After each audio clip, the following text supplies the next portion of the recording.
Good afternoon, everyone. On this end, I'm Dr. Hemlata Gaikwad, presenting the webinar on self-efficacy in undergraduate women in engineering. Actually, this had started with the observations which I, Dr. Hemlata, and our director of Rajaram Bapu Institute of Technology, we had been observing that there are in engineering fields, like the admissions of the girl students were approximately 50% in India, and in other fields where other colleges and soft branches of engineering, that is the computer science, if you take IT, you take electronics, but if you see the hardcore branches, that is mechanical, automobile, civil, the percentage of girls were very small. And it was maybe around 25 to 30%. But a look at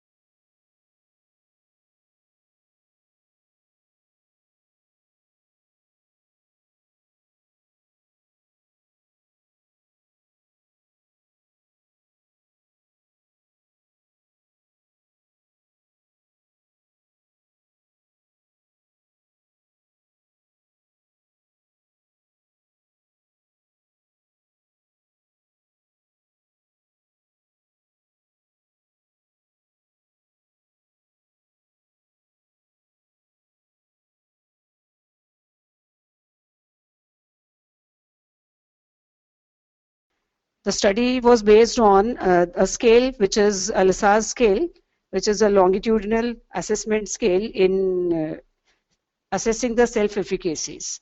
So this scale had 6 parameters.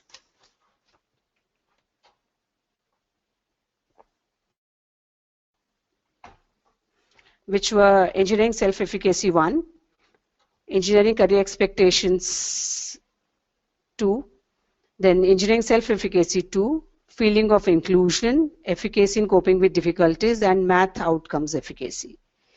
So the complete analysis is based on this instrument. This instrument is basically designed by the National Science Foundation funded project assessing women in engineering, which was carried out in America, United States of America. And they have done a lot of studies using this instrument. And we had taken a permission from them to use the same scale for conducting our study. Self-efficacy basically refers, it is a term in psychology, it basically refers to a belief in a person's abilities to perform a specific task. Although we can apply efficaciousness to any situation, but it was found that self-efficacy matters a lot when it comes to performance in engineering education. And that is why we had found that this can be used to study why the girls are not showing up in the industry. If we see, there was a survey conducted by All India's this Ministry of Human Resource Management. It was found that the percentage of males which are registering for the engineering and the technological branches is approximately double to the percentage of female who are registering. Like if you see for a Bachelor of Engineering, we have 10.08% males who have registered, and whereas the female percentage is approximately 50%, 5.37. Same is the case for BTech. MTech is slightly better. ME is slightly better. MTech is again showing 0.58, 0.38. And same is the case with engineering and technology fields. So it shows that a question of concern has been put in front of us, that why this condition is happening, why this is happening. Same way, there was a survey conducted in 2012 by National Center for Science and Engineering Statistics. It also showed that the percentage of women who are holding doctorates or who have earned doctorates in various countries, if we have a look, we see that India is somewhere down. We see China is heading, Taiwan is comparatively better, but India From 1989, the position was horrible, but still 2009, we see that it has improved a lot. And the survey was conducted in 2012. That means this condition is still not so good. If we see that approximately there are 2,000 plus only women engineers who have earned doctorates.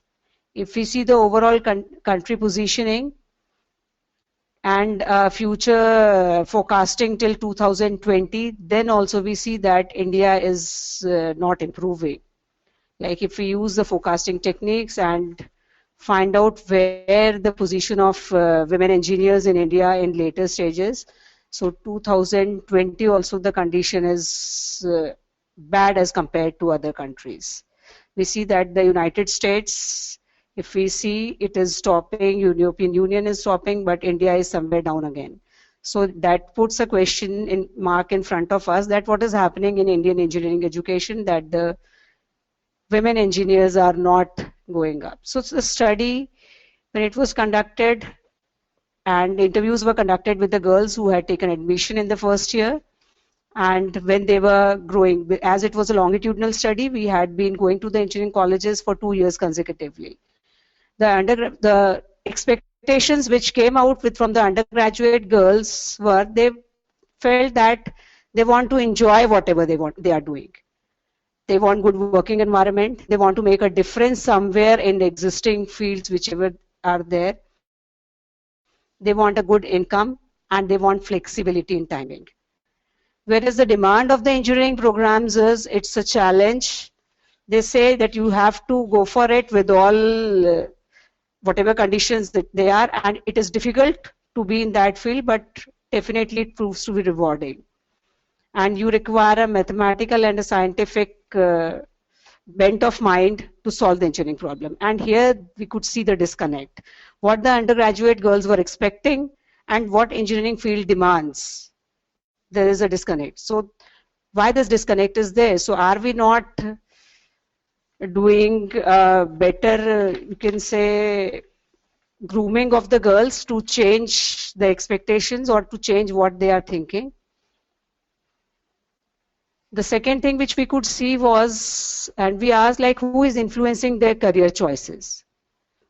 So if we see that we had put up lot many options, that the whatever regional policies we have or their self-stereotyping, their family, friends, peers, their school, whichever school they have studied or the STEM programs which they have undergone, their career professionals, their education and training, their employers, and professional institute or skill councils. So a look at this graph shows that it is approximately equal distribution of all the fields which are there.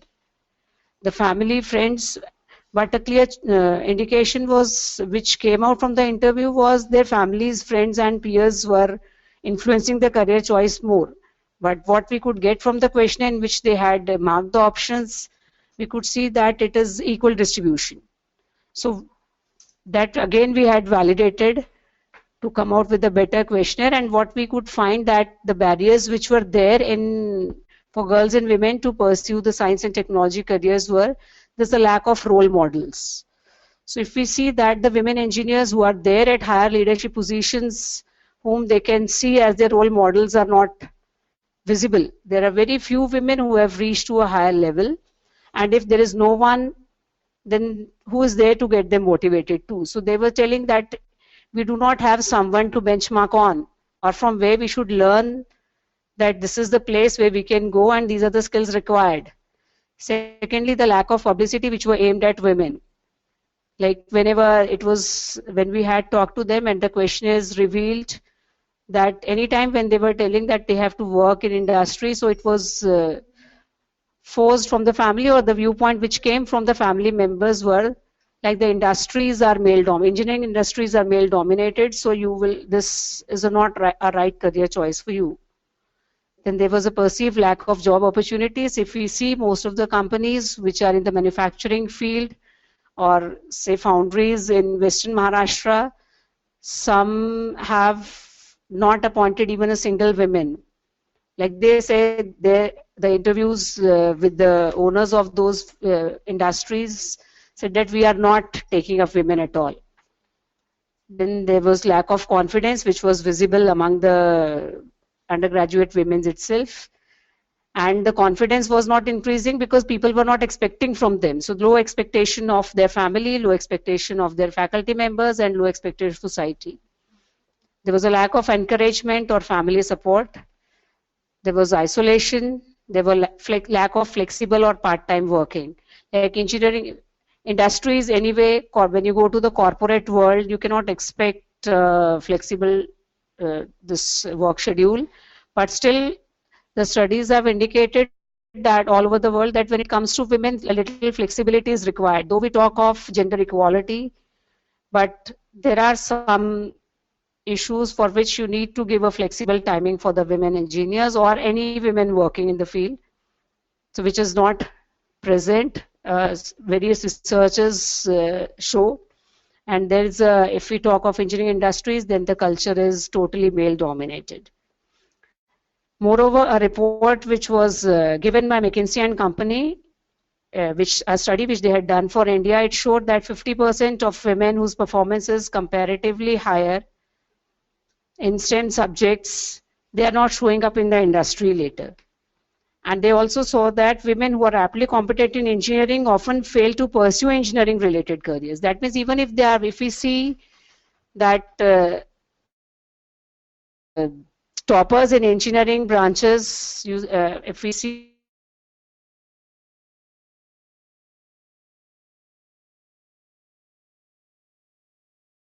more challenging goals and aim to work harder to accomplish those goals as compared to students with low engineering self-efficacies. So we thought that we should check the self-efficacies of undergraduate women in engineering.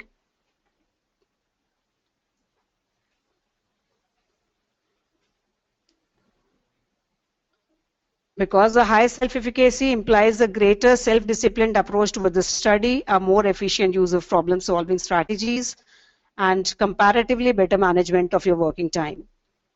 Therefore, on an average, we can say that a STEM self-efficacy and performance levels are related to the STEM careers positively.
Higher levels, we need to handhold them. We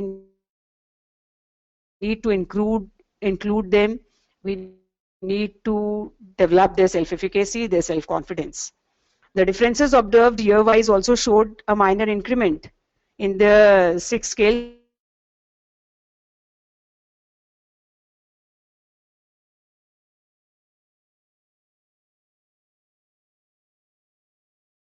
That what these girls are expecting at what engineering education is offering, there was a wide disconnect between these two.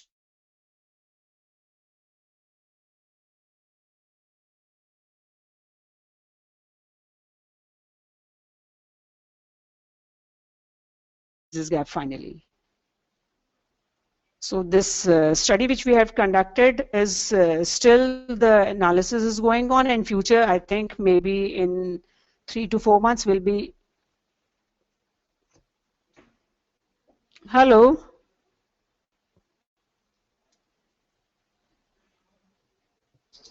Hello.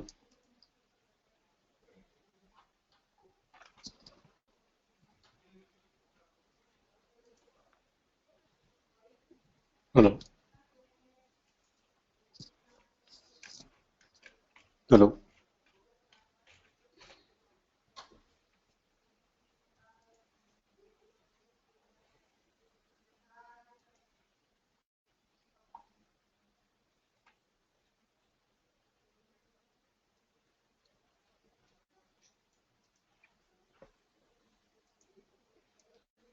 Then we could come out with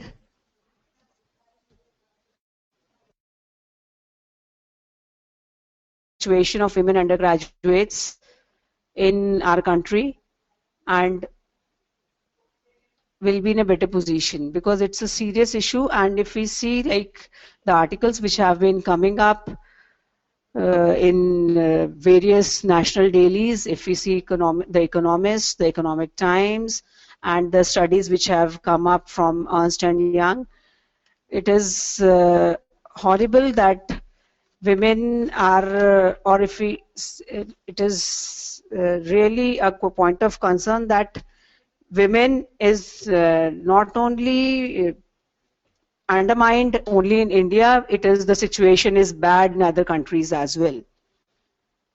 So if we need to improve, as if we see the world population, 50% of the population is women. So if we want to improve and the situation, we need to focus more on women engineers, because engineers are going to design our future. And I think that should wake us up in making these girls a better performer and better leaders in industry.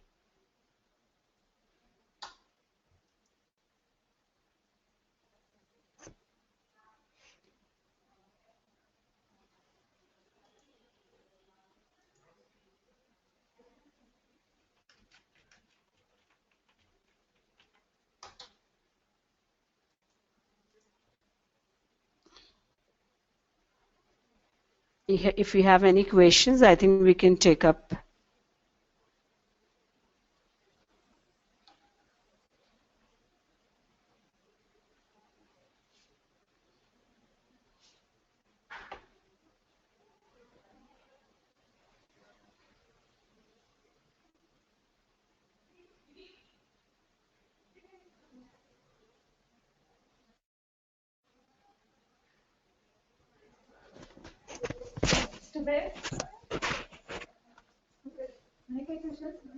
They will wait for 2 minutes.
No questions.